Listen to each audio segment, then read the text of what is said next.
Hola, esta es la segunda parte del video sobre el tiroteo escolar en Uvalde, Texas.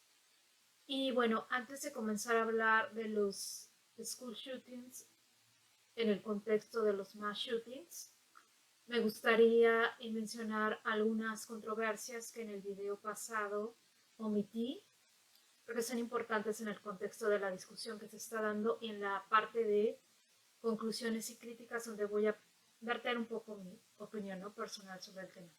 Entonces, bueno, se me olvidó mencionar que este school shooting se da 10 días después del mass shooting en Buffalo, en donde un joven de 18 años asesinó a 10 miembros de la comunidad negra.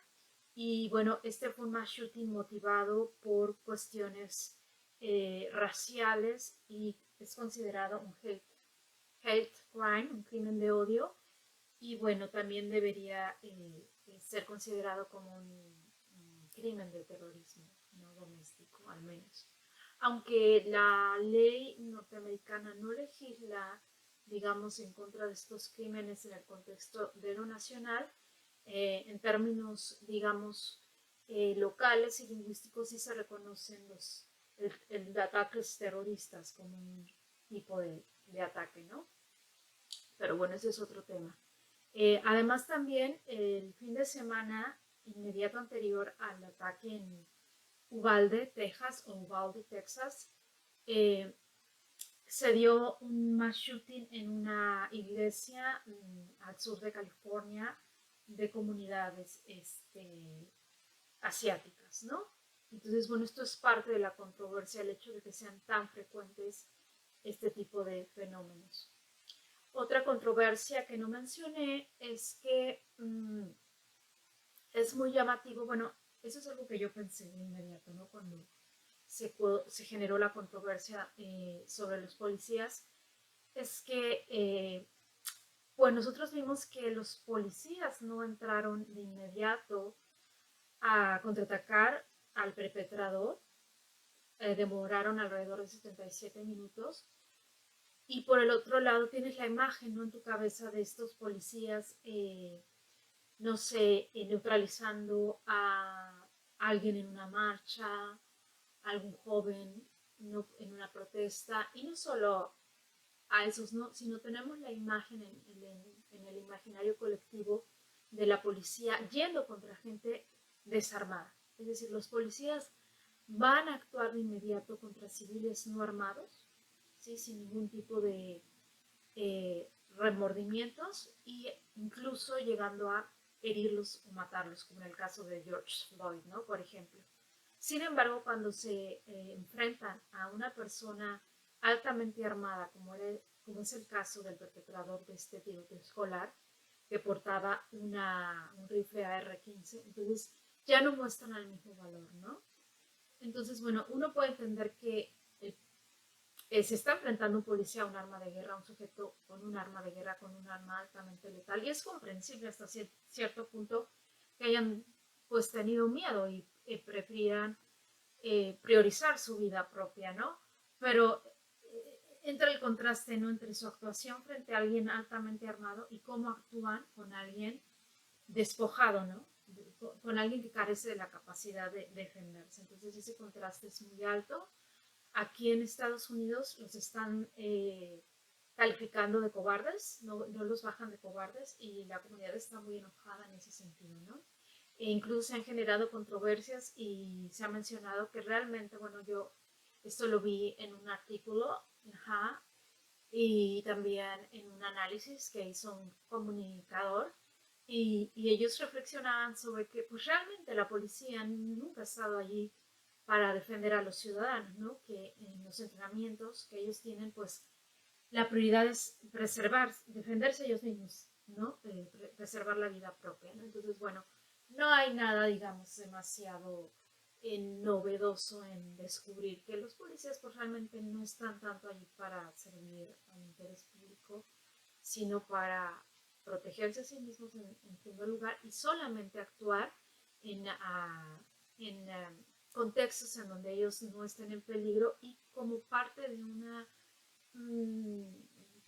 más bien punitiva, ¿no? Que busca castigar más que defender, ¿no? Ese es uno de los controversias que en caso personal fue un pensamiento que yo tuve de inmediato cuando estuve viendo esta cuestión de la tardanza de los policías a entrar a neutralizar al atacante. Pero, y que después fui corroborada en algunas manifestaciones en medios sociales, ¿no? Otra controversia que se dio, y esta sí es algo que se ha comentado aquí en los medios electrónicos, es que en torno a este bando de la extrema derecha, los republicanos, los conservadores de este país, Estados Unidos, que abogan mucho por los derechos de los embriones, ¿sí?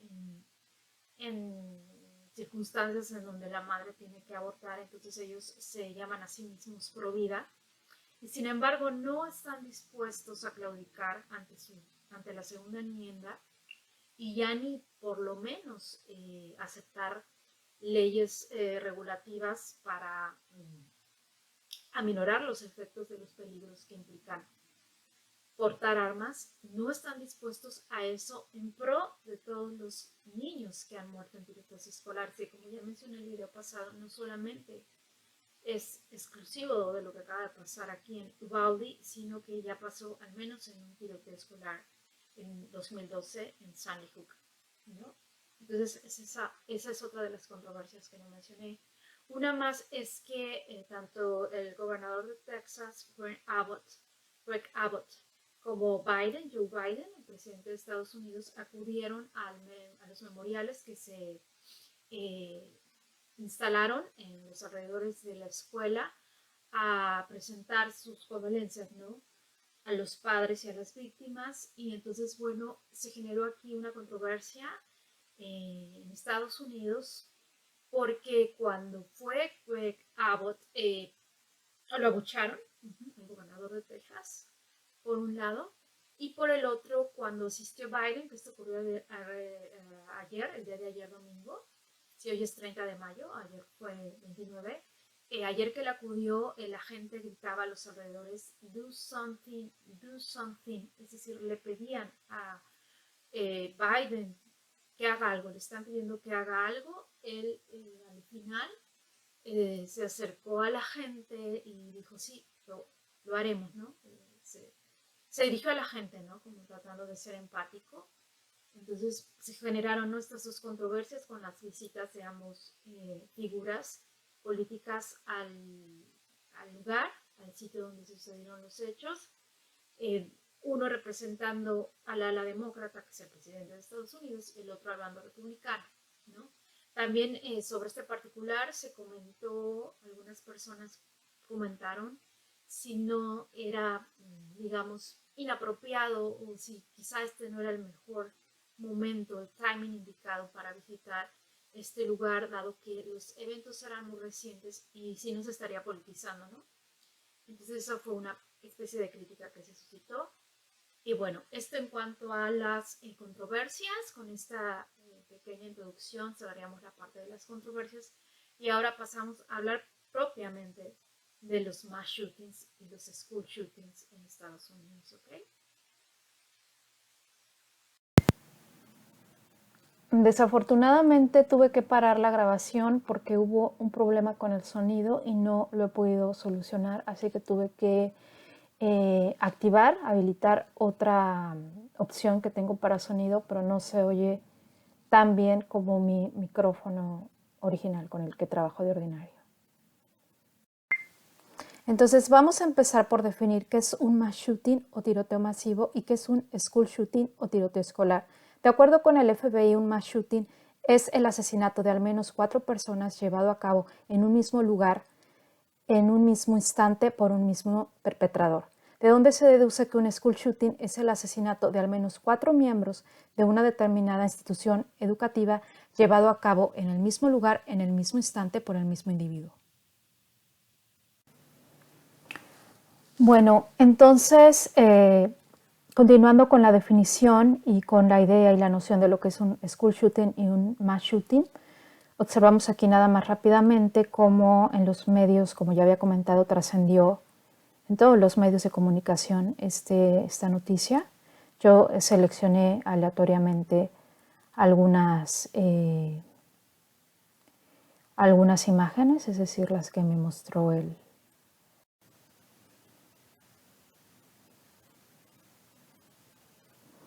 Les decía que yo seleccioné aleatoriamente algunas páginas en donde trascendió la noticia del mass shooting. Por ejemplo, en este medio de American Prospect podemos ver que nos dicen a system that allows children to be killed, un sistema que permite que los niños sean asesinados, ¿no? Aquí tenemos también otras páginas web en donde nos hablan de la masacre de Uvalde y la tragedia de las school shootings, de los tiroteos escolares en Estados Unidos.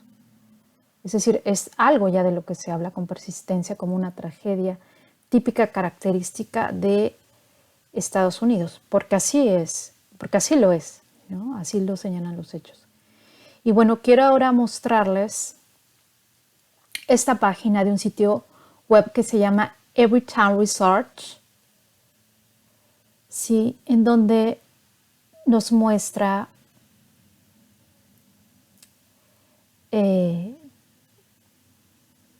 datos, cifras concretas de mass shootings en Estados Unidos.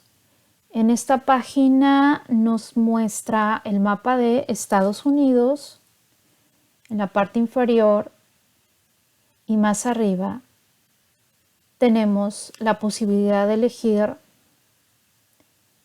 dos opciones en donde podemos elegir, por ejemplo, all mass shootings, todos los mass shootings, shooter prohibited from having gun, ¿no? Es decir, tiradores a los que se les prohibió tener un arma, dangerous warning signs, etc. Y podemos elegir el país. De acuerdo con esta estadística, en Estados Unidos ha habido de 2009, fíjense, nada más 2009 a 2022, 274 mass shootings. Yo puedo elegir un estado concreto. Le doy clic aquí en esta pestaña, no sé por qué está tardando tanto. Y me muestra los diferentes estados, ¿no? Alabama, por ejemplo, tiene 5 mass shootings, Alaska 1, Arizona 9, tiene muchísimos, Arkansas 2, California 30 mass shootings, es muchísimo. Y así, ¿no? Le doy clic en Arizona y únicamente en este mapa me va a mostrar los mass shootings en esta localidad, en este estado de Estados Unidos, que es Arizona. Algo que hay que tomar en cuenta es que pueden variar las cifras de acuerdo a los investigadores. Hay investigadores que consideran que es mass shooting a partir de 2 víctimas. Hay quienes consideran que a partir de 3. El FBI ya estatuyó que son 4 al menos. Entonces, más o menos, el FBI viene siendo el estándar, pero puede cambiar de investigador a investigador. Entonces, cuando le di clic aquí, me muestra el mapa de Arizona, me muestra los puntitos rojos de los lugares en los que en concreto ha habido mass shootings, y si yo le doy clic en ese puntito, me muestra datos concretos. Dice que el tirador mató fatalmente a su madre y a 2 hermanos, a una cuñada, en su casa, y después se suicidó. El tirador, el masacrador, no tenía prohibido portar armas. No se mostraron, no hubo las famosas warning signs, es decir, señales que avisoraran, que predijeran que podría darse un mass shooting en este hombre. Sí asesinó a alguien cercano a su familia y no utilizó armas de asalto, ¿sí? Ni de alta capacidad, como suele ocurrir en muchos mass shootings y tiroteos escolares. Ok, ahora quiero enseñarles esta página de este mismo sitio web, Gunfire on School Grounds in the United States, es decir, fuego, ¿no?, en suelo, en los patios escolares en los Estados Unidos. Por ejemplo, aquí nos dice que en el 2022 ha habido al menos 77 incidentes con armas de fuego en patios escolares, resultando en 14 muertes y 45 heridas a nivel nacional. Esto sin duda no está actualizado porque al menos en el último school shooting que tuvimos en Uvalde, Texas, que es el school shooting que estamos comentando ahorita, hubo 23 víctimas mortales al menos. ¿Sí? Entonces, bueno, es tan común, es tan frecuente la existencia de mass shootings y school shootings en Estados Unidos que tienen páginas enteras dedicadas a reportar las cifras, analizar lo que está ocurriendo con este fenómeno. Aquí tenemos otra página muy interesante, Sandy Hook Promise. Esta página es administrada por las víctimas, los deudos del school shooting, del tiroteo escolar que ocurrió en la escuela primaria de Sandy Hook en Connecticut en 2012. Y aquí, por ejemplo, nos muestran 16 hechos acerca de la violencia con armas y tiroteos escolares. Entonces, si bajamos, por alguna razón que no alcanzo a comprender, mi máquina está muy lenta, no sé por qué está muy lento ahorita, no sé si es la máquina, es muy extraño. Y por ejemplo nos muestra, ¿no? Cada 12 niños, cada día mueren 12 niños por violencia relacionada con armas en Estados Unidos. Otros 32 son tiroteados y heridos. Se estima que 4.6 millones de niños estadounidenses viven en una casa donde al menos un arma es guardada, un arma cargada un arma que está cargada es guardada y almacenada en ese hogar, ¿no?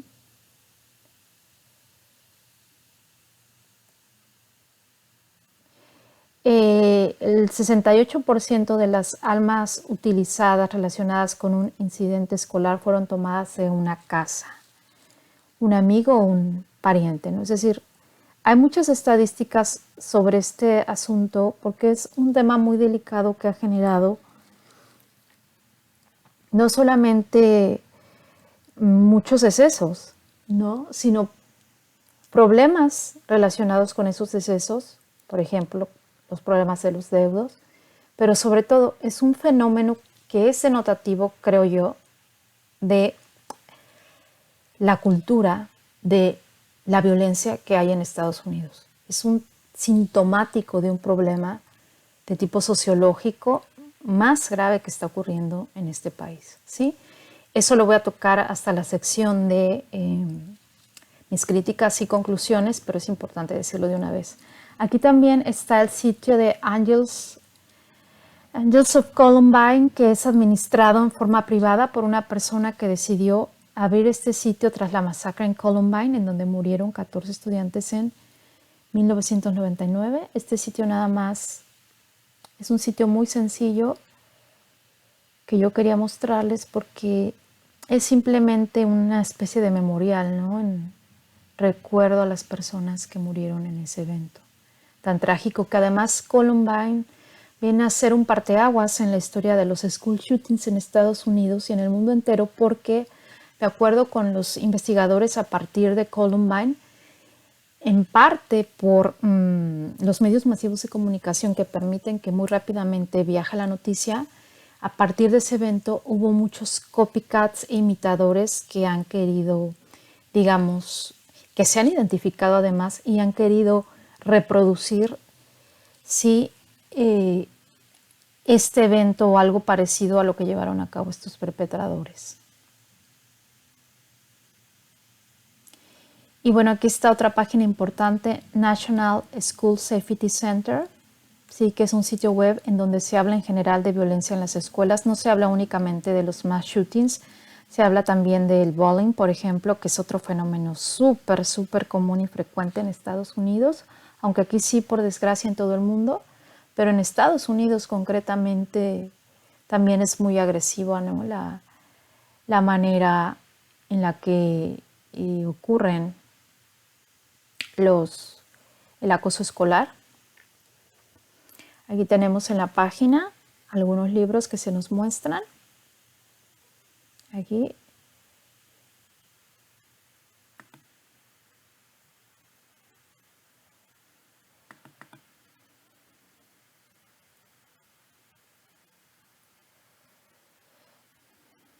Entonces, what if preparing a school for the unthinkable?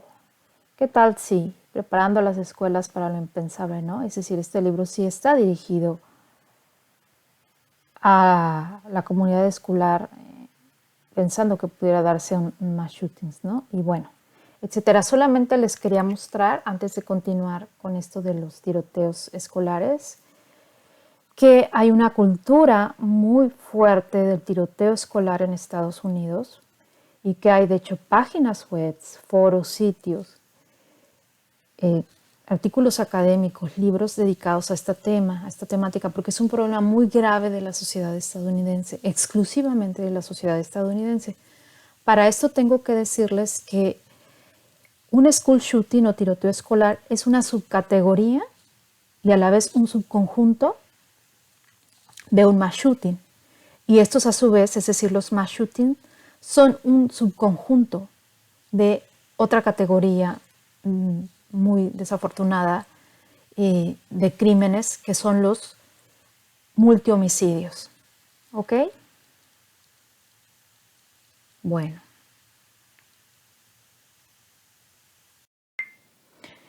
Los tiroteos escolares más letales en Estados Unidos han sido el de Virginia Tech, con 32 víctimas mortales, seguido por el de Sandy Hook, con 26 víctimas, que fue en una escuela primaria, y posteriormente por el tiroteo escolar que acaba de ocurrir en Uvalde, Texas, con 22 víctimas.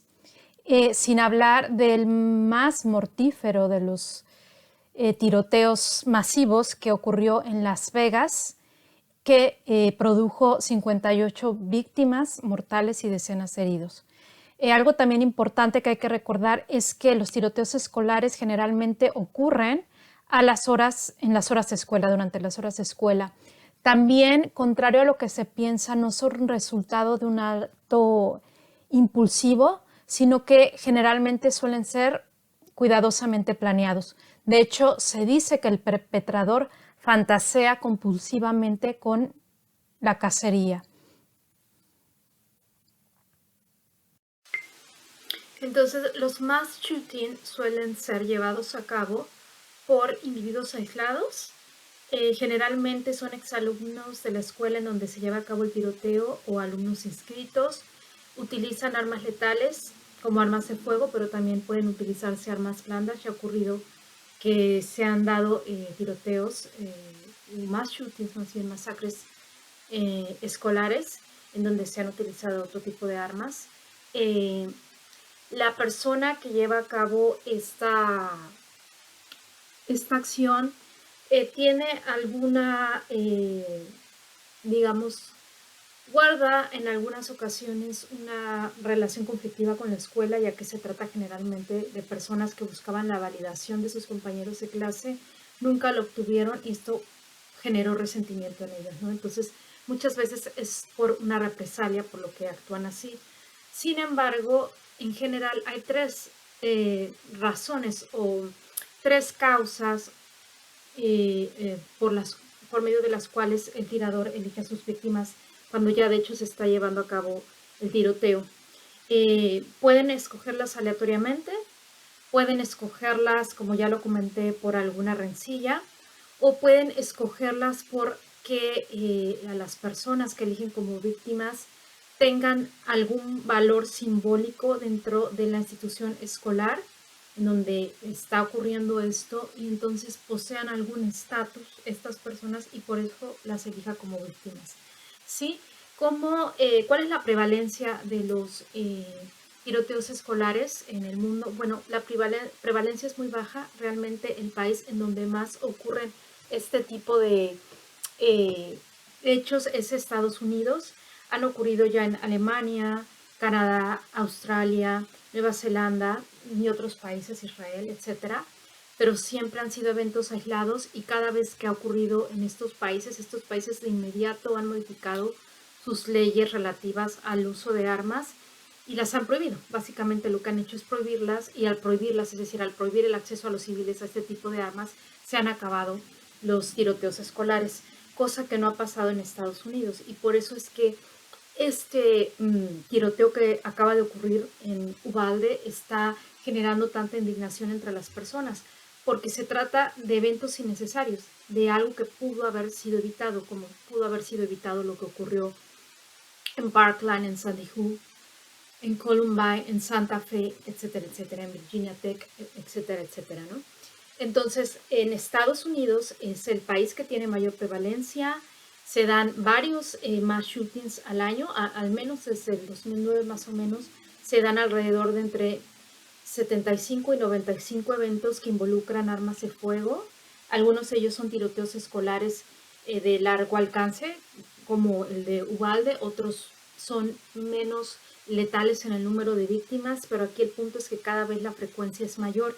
Por un lado, por el otro, se están utilizando ya como marca de agua de estos tiradores armas de guerra y concretamente el rifle AR-15 que yo les comenté que utilizó este perpetrador en el evento de Uvalde. Lo están utilizando cada vez con más frecuencia estos individuos como en una especie de imitación copycat, se sienten identificados con otros mass shooter previos y quieren imitarlos, entonces usan las mismas armas y estas armas son letales al cuerpo humano y generan pues no solamente dolor entre los deudos, entre las víctimas, sino que en sí mismo potencializan la destructividad de estos eventos. Entonces, algo que es característico de estos tiroteos escolares, digamos, una señal por la que son únicos estos tiroteos escolares es por su brutalidad y por su excepcionalidad. Es decir, a pesar de que Estados Unidos es el lugar con mayor prevalencia, sí es un hecho, ni aún así son eventos aislados. Si comparativamente con otro tipo de crímenes no dejan de ser afortunadamente eventos aislados. Sin embargo, por su brutalidad sobresalen, ¿no? en el rango de todos los crímenes relacionados y obviamente mediáticamente cobran gran relevancia.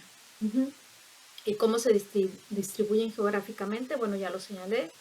El país que concentra el mayor número de tiroteos escolares es Estados Unidos y regularmente ocurre entre clases medias altas, entre gente blanca, entre personas que viven en suburbios o áreas rurales. Son muy poco frecuentes los tiroteos escolares en ciudades densamente pobladas. Llegan a ocurrir, pero son de verdad los mínimos, ¿no? La regla es esa, zonas rurales y suburbios. Y bueno, estos serían, digamos, los caracteres más importantes, los rasgos más importantes que distinguen a un tiroteo escolar. Un dato curioso es que la Asociación Nacional del Rifle o NRA, de la que les hablé en el segundo video, celebró una convención en los estados respectivos en donde ocurrieron los tiroteos escolares de Columbine, de Sandy Hook y ahora mismo de Uvalde, Texas, después de la masacre. Las razones por las que ocurren un tiroteo escolar no son monocausales, sino multifactoriales e implican desde la crianza, educación y la socialización que recibió el perpetrador. Los procesos de socialización implican también cómo es el ambiente de las instituciones educativas en los países en donde ocurren los tiroteos escolares, en este caso sería Estados Unidos, incluye o implica también la bagaje psiquiátrico, psicológico, físico, la salud mental, psicológica, física del perpetrador y también, desde luego, sus relaciones con el ambiente en donde ocurren los tiroteos, es decir, concretamente las relaciones escolares que psicoactivamente como resultado de sus procesos psicodinámicos el perpetrador mantiene con sus compañeros de clase, aunque en este caso eso sería más bien un síntoma y no una causa, no una manifestación de las causas que pueden provocar que un individuo se convierta en un perpetrador en un tiroteo escolar. Muchos de estos tiradores son psicópatas, no todos son enfermos mentales. Recordemos que psicópata y enfermo mental no es lo mismo.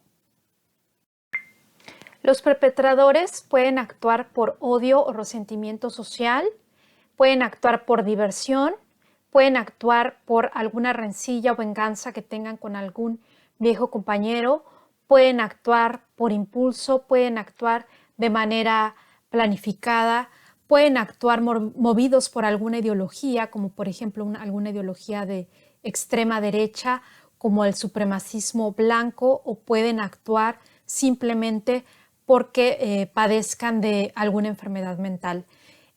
Un problema de los tiroteos escolares es que generan copycats, es decir, imitadores que se sienten identificados con los perpetradores y de hecho, hasta antes de los 90s, los tiroteos escolares casi siempre ocurrían únicamente en Estados Unidos, pero tras el tiroteo escolar de Columbine se empezaron a suscitar tiroteos escolares en otras partes del mundo.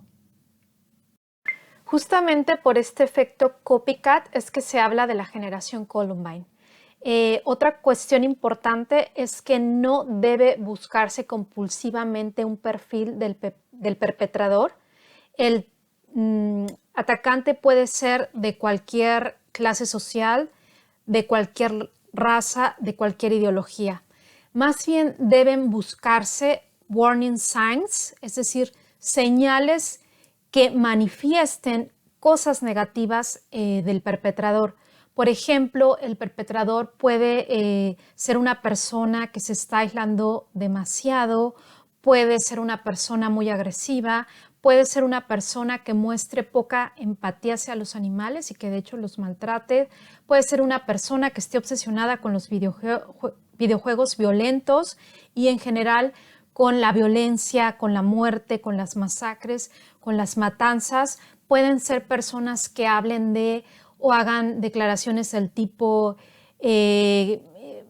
digamos, presumiendo, declarando, aventurando que ellos van a realizar algún tiroteo, ¿no? Que van a matar a alguien, que van a llegar a la escuela y van a ejecutar a todos sus compañeros. Es decir, esto se ha visto en los hechos en estos perpetradores, ¿sí? También para estos perpetradores, estos tiroteos escolares son cacerías porque sienten un completo desprecio por las víctimas, ¿sí? Es decir, hay que buscar personas que en su conducta muestren rechazo, pero más que rechazo, desdén y desprecio por sus congéneres, ¿no? Va más allá de la misantropía, sino que ya hay un odio, ¿sí? Hacia los congéneres.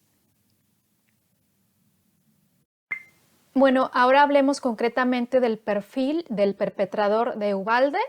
Pues bueno, coincide casi unívocamente con las señales los rasgos que ya mencioné. Este individuo era un individuo excesivamente retraído, que no se relacionaba casi con nadie, no tenía amigos, estaba muy aislado. Era un individuo agresivo, lo mencionan sobre todo algunos compañeros a los que entrevistaron, y la mamá dijo que ella no esperaba, obviamente ella está en negación, ¿no? No esperaba que ocurriera esto, que su hijo sería incapaz de eso, pero sí mencionó que ya había visto que de pronto su hijo entraba como en accesos de agresividad y violencia, y también los vecinos mencionan que notaron eso en la casa de la abuelita, que se oían discusiones, etcétera. Él también mostraba muy poca empatía con los animales, y de hecho algunos compañeros en la escuela mencionaron que maltrataba animales. Y bueno, esto es foco rojo porque esto es muy característico de los psicópatas. Él también está obsesionado con los videojuegos, con aquellos videojuegos violentos en donde se producen tiroteos. Hablaba mucho de la muerte, de matanzas, de la violencia, era algo que le gustaba. Algunos otros perpetradores, por ejemplo, han estado obsesionados con tiroteos escolares previos y han hecho alarde de que ellos algún día van a ser tiradores escolares. Y algo parecido ocurrió con este perpetrador. Él habló en algún momento dado, como ya les mencioné, en sus redes sociales de que iba a realizar un tiroteo escolar. Entonces, como puede observarse, este tirador, más que presentar este atacante el perfil de una persona con una enfermedad mental, está presentando directamente rasgos psicopáticos, un perfil de psicopatía, es decir, un trastorno de la personalidad psicopático. Algo también muy importante del perpetrador de Uvalde, Texas, es que tenía una muy mala relación con su mamá. Sí, esta es una constante, ya lo hemos visto en algunos psicópatas. Por ejemplo, Ed Kemper es el ejemplo más fehaciente de ello, pero también es algo que se suele observar con grandes criminales, con grandes psicópatas, malas relaciones con la madre, pero también un mal entorno familiar. A veces también incluso pueden recibir violencia de la parte paterna, pero algo que sin duda alguna está presente, es una constante, es la mala relación con la madre, es decir, madres desconectadas del hijo que no supieron transmitirle sentimientos de compasión, de empatía, que muchas veces no supieron satisfacer las necesidades afectivas de los hijos, y que tanto, es decir, no saber satisfacer estas necesidades es tanto ser negligentes con ellos, tenerlos abandonados, pero también, caso contrario, no saber ponerles un límite, ¿sí? Cuando es necesario poner límites. Es decir, esa falta de límites es también característico de este tipo de madres y algunos psicópatas o delincuentes criminales. Perdón, antes de concluir el video, sí quiero ser muy enfática con esto de neurotizar al infante infractor, haciendo hincapié en esta parte del equilibrio. Es decir, sí está bien someter al niño obligaciones, enseñarle el peso del deber moral y las obligaciones con la sociedad, enseñarle que vive en sociedad y que no es un individuo aislado que únicamente responde a sus caprichos y a su voluntad. Es muy importante eso, pero sí siempre hago hincapié respetando su individualidad, respetando su libertad para elegir, enseñándolo a hacer ejercicio de esa libertad para elegir de manera autónoma, y en general dándole a entender a ese niño, enseñándole a ese niño como padre que ese niño es un individuo en sí mismo, que no te pertenece a ti como padre, que no le pertenece al padre, sino que ese niño es un miembro de la comunidad completamente separado del padre y que como tal merece de todo el respeto del padre y de la madre, ¿no? Entonces es muy importante saber generar ese equilibrio entre neurotizar al infante infractor y al mismo tiempo garantizar su bienestar psicosocial. Ahora, ¿a qué me refiero con neurotizar al infante infractor? Me refiero a los infantes que suelen infringir leyes, que son problemáticos desde niños para obedecer, que pueden ser berrinchudos, caprichosos, difíciles de educar. Esos serían los infantes infractores, y entonces esos niños estarían manifestando ya desde muy temprana edad algunos rasgos psicopáticos, no necesariamente que sean psicópatas, no, son rasgos de personalidad, se les llaman psicopáticos. Entonces se puede ayudar a esos niños empezando desde muy temprana edad a neurotizarlos. Es un poquito no muy agradable, ¿no? Esta idea, si recordamos el malestar en la moral con Freud, que es un gran libro, de cómo, ¿no?, los seres humanos, para poder estar adaptados a esta sociedad y contribuir a la civilización, tenemos que estar un tanto neurotizados. Pero ni modo, o es eso, estar un poquito neurotizados, o es estar viendo a estos seres humanos completamente desconectados de su sentido social y de su deber moral, perpetrando estas masacres tan espantosas que estamos viendo estos días, ¿no?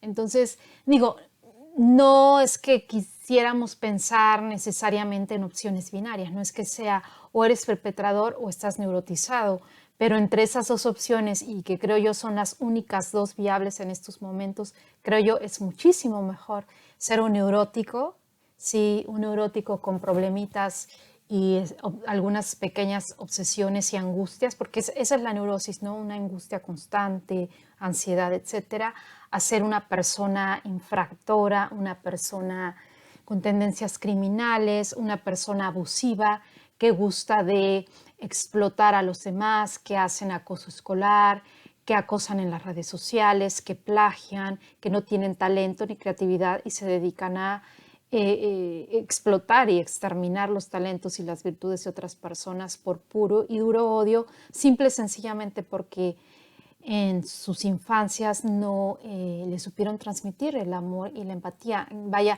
carecen de neuronas espejo porque no tienen ese entrenamiento, no recibieron esa educación durante la infancia. Entonces, bueno, perdón por ser incisiva con esto, pero sí es importante que quede muy claro ese punto, sobre todo si queremos, como es mi intención con este video, contribuir de algún modo con esta problemática tan grave de los tiroteos escolares, ¿no? Y ahora sí sería todo por este video, y les animo a que se suscriban, a que dejen sus comentarios, a que compartan el video si les pareció interesante y a que no dejen de sintonizarnos. Gracias, chao.